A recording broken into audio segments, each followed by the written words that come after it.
हमें भक्ति दो, फिर कहते हैं अनन्य भोग्यता। प्रभु हमारे को ऐसा बना दो कि दूसरा कोई हमारे प्रेम का भोग ना कर पावे। हमारे प्रेम का भोग कौन करे? केवल भगवान करे, केवल परमात्मा करे।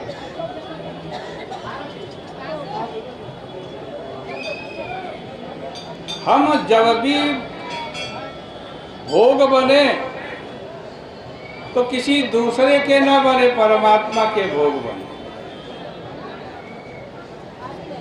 सूर्य कहते हैं परीक्षित ने अपनी बुद्धि को सती बनाया और अपने राज्य के प्रति उनकी जो परंपरागत तथा नित्य नैमित्तिक अभ्यास के कारण ममता थी, उसका उन्होंने एक क्षण में परित्याग कर दिया। उन महामनस्वी को अपनी मृत्यु का निश्चित समय ज्ञात हो गया था, इसलिए उन्होंने धर्म, अर्थ और काम से संबंध रखने वाले समस्त कर्मों से संन्यास ले लिया। संन्यास दो प्रकार का होता है। एक होता है दंडात्मक संन्यास और दूसरा होता है त्यागात्मक संन्यास। दंडात्मक संन्यास विधि पूर्वक होता है, जो केवल ब्राह्मणों का होता है, और परीक्षित का जो संन्यास है वो दंडात्मक नहीं है, वो त्यागात्मक संन्यास है। त्यागात्मक माने कुछ छोड़ देने वाले संन्यास में सबका अधिकार है। इसमें ऐसा नहीं केवल ब्राह्मणों का अधिकार है। त्यागात्मक संन्यास कोई भी ले सकता है। हमारे हाथ में घड़ी बंधी है, हम उसको उठा करके फेंक दें तो उसमें हमारे अधिकार का कोई प्रश्न ही नहीं। लेकिन यहाँ हम कथा कर रहे हैं, इस लाउड स्पीकर को उठाकर के हम घर ले जाना चाहें तब क्या होगा? तब अधिकार का प्रश्न होगा। लेने में अधिकार होता है, छोड़ने में अधिकार का प्रश्न नहीं होता। जो लोग विधि पूर्वक यज्ञोपवीत आदि धारण करते हैं उनको विधि पूर्वक ही संन्यास लेना पड़ता है। जैसे कोर्ट मैरिज होती है ना, अदालती शादी। अदालती शादी होने पर उसके कानून के अनुसार ही तलाक देना पड़ता है। वैसे ही जब विधि पूर्वक यज्ञोपवीत हम धारण करते हैं तब विधि पूर्वक हवन आदि करके ही उसका त्याग का अधिकार प्राप्त होता है।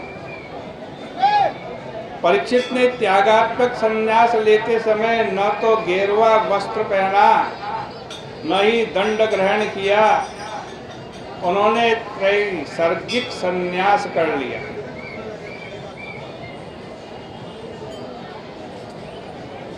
न तो यज्ञ करेंगे, न धन कमाएंगे, न भोग ही भोगेंगे। मैं और मेरा जो कुछ है बस भगवान का है। भगवान के सिवाय मैं और मेरा कोई नहीं है।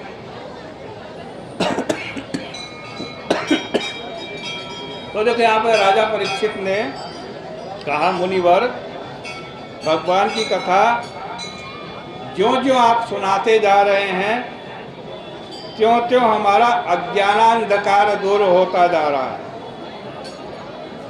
मैं यह सुनना चाहता हूँ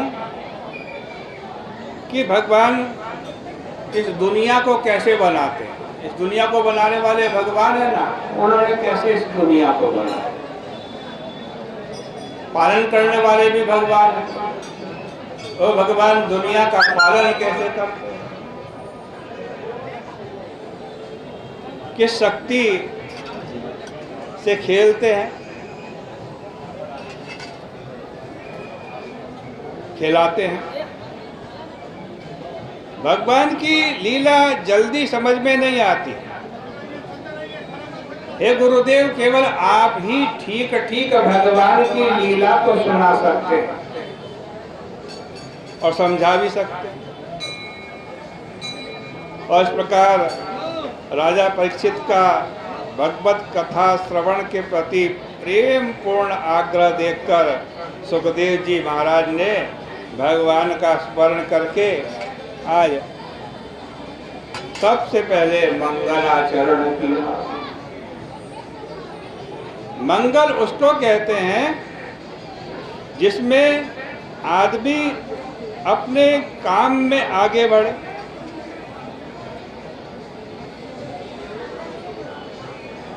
जिसमें प्रगति कर, उसका नाम मंगल है। कल्याण कहते हैं फल को, जिसमें सुख मिले, जो सुखात्मक हो वो कल्याण है।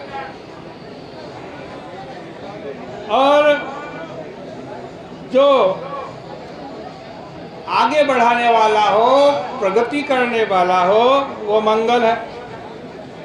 और श्रीमद् भागवत जी के अंदर दोनों शब्दों का प्रयोग आया है, मंगल का प्रयोग भी आया है और कल्याण का प्रयोग भी आया है। सुखदेव जी महाराज ने पहले मंगलाचरण किया।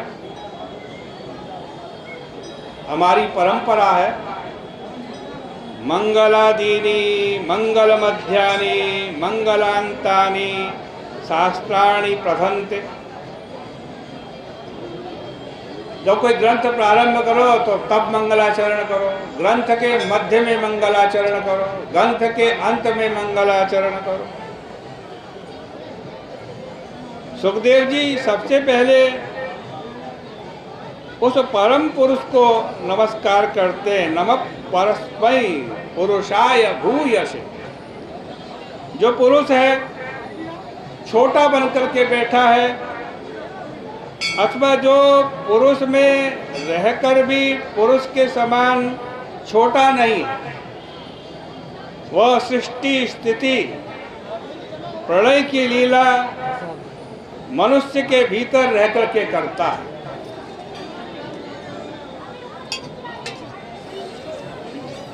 अभी चढ़ना मत, बाद में लो भाई, कथा हो रही है।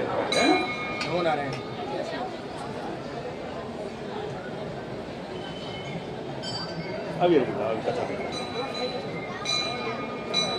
जो पुरुष है वो छोटा बनकर के बैठा है, अथवा जो पुरुष में रहकर भी पुरुष के समान छोटा नहीं, अनंत है, वह सृष्टि स्थिति प्रलय की लीला मनुष्य के भीतर ही रह करके करता है। संत के दुख को दूर करता है, तथा